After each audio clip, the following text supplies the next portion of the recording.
What's up, everyone? I'm Cameron Zink. We're here at Jackson Hole Mountain Resort, and I'm going to teach you how to whip a mountain bike. All right, so the things that you really need to do a proper whip are a big jump so that your wheels are spinning fast. We need to be going fast and have that gyro effect to where we can actually do a proper whip and not just a kick out. As you're approaching the takeoff, you're going to want to start at the top of the lip, lean back all the way through it, feel your back wheel come off. A lot of people like to carve out the other way so that you can get under it easier.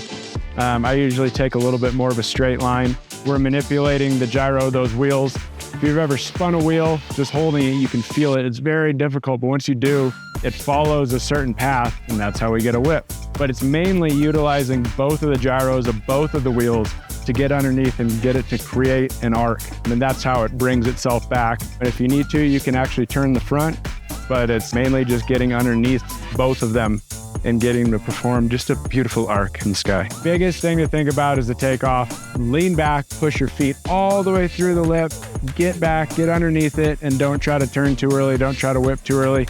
Set it and get underneath the bike and let the gyro do its work. The biggest thing about whips is you can't practice in foam pit. It's not like it's a trick that will take you a very long time to get, but you can go by baby steps. That's the best part.